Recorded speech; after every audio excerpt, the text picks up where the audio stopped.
तर नमस्कार मित्रांनो, महाराष्ट्रातील ग्रामीण भागातील पशु उद्योजकता ही जी योजना आहे 2026 मध्ये देखील चालूच आहे। परंतु ही जी योजना आहे ती कशा संदर्भात चालते किंवा योजनेसाठी काय काय क्रायटेरिया आहे किंवा योजनेच्या अंतर्गत काहीतरी डॉक्युमेंट लागतात, तर या योजनेच्या अंतर्गत काय काय डॉक्युमेंट लागतात तर आपल्या व्हिडिओच्या माध्यमातून जाणून घेणार आहोत। त्याचबरोबर सरकारने शेळी आणि मेंढे पालण्यासाठी चांगले अनुदान दिले, म्हणजे जास्तीचे अनुदान दिले असता। त्याचबरोबर ग्रामीण भागातील शेतकऱ्यांसाठी ही महत्त्वाची अपडेट आहे। ही कोणती म्हणजे शेळी आणि मेंढी पालनासाठी सरकार आता चांगलेच अनुदान देत आहे। त्याचबरोबर या अनुदानाचा मोबदला शेतकऱ्यांना कसा भेटतो किंवा या योजनेच्या अंतर्गत ही योजना चालू आहे, या योजनेच्या अंतर्गत शेतकऱ्यांना कसा फायदा होईल त्यासाठी लागणारे डॉक्युमेंट पाहूया।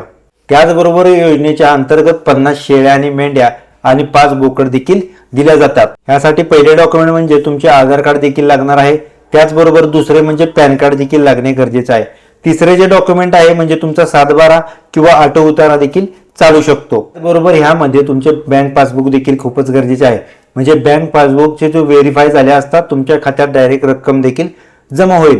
असे जास्त काही योजनेच्या अंतर्गत डॉक्युमेंट नाही आहेत, हे थोडेसे डॉक्युमेंट आहेत। 7/12 देखील महत्त्वपूर्ण आहे, त्याचबरोबर ऑटो देखील उतारा असणे गरजेचे आहे। ज्यांच्या नावावरती 7/12 आहे त्यांच्याच नावाचे आधार कार्ड पॅन कार्ड देखील असणे गरजेचे आहे। ह्यामध्ये दुसरा विषय होत नाहीये, म्हणजे गॅरेंटर वगैरे किंवा दुसऱ्याच्या नावावरती जमीन असेल आणि तुम्ही या योजनेच्या अंतर्गत लाभ घेताय तर असं होणार नाहीये। ज्याच्या नावावरती या घराचा 7/12 असेल त्याचबरोबर ऑटो देखील असेल, याच व्यक्तीचे तुम्हाला आधार कार्ड पॅन कार्ड असणे खूपच गरजेचे आहे।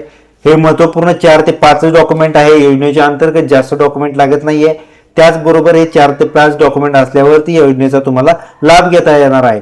त्याचबरोबर या मेंढा आणि शेळ्या यांच्यासाठी एक महत्त्वपूर्ण म्हणजे शेतकऱ्यांसाठी एक उद्योग, म्हणजे उद्योग जर बघायला गेले तर ह्याचा इन्कम देखील आहे। त्याचबरोबर हे जो उद्योग चालू आहे शेतकऱ्यांसाठी महत्त्वपूर्ण आहे। शेतकरी बळीराजा हे शेतात कायमस्वरूपी असतो किंवा कष्ट करत असतो, त्यासाठी हे अनुदान देखील दिलेलं असता। शेतकऱ्यांसाठी महत्त्वपूर्ण आणि चांगली योजना आहे। शेळी मेंढे पालन आणि 50-50 म्हणजे तुम्हाला ह्यामध्ये शेळ्या 50 आणि मेंढ्यांचा गट्ट 50, त्याचबरोबर 4 बोकड देखील योजनेच्या अंतर्गत पुरवली जातात। ही शासनाकडची योजना आहे। मुख्यमंत्री त्याचबरोबर हे सर्व त्यांचे उपमुख्यमंत्री असतील, त्याचबरोबर हे सर्वच जण असतील, यांनी महत्त्वपूर्ण योजना काढली असता। तुम्हाला योजनेचा लाभ घ्यायचा असेल तर मी अधिकृत पोर्टल देखील देतो। व्हिडिओच्या माध्यमातून तुम्ही डॉक्युमेंटरी जाणून घेतली असता। हे सर्व डॉक्युमेंट तुम्हाला असणे आवश्यक आहे। अर्ज देखील कसा करावा असे भरपूर साऱ्यांना प्रश्न पडले असता। मी तुम्हाला पुढील व्हिडिओमध्ये सेकंड पार्टमध्ये अर्ज कुठे करायचा आहे, त्याचबरोबर अर्ज कसा करावा, अर्जाचे तपशील हे सर्वच अपडेट घेऊन येतोय। हा व्हिडिओ झाल्याच्या नंतर आपल्या चॅनलला सबस्क्राईब करायला विसरू नका।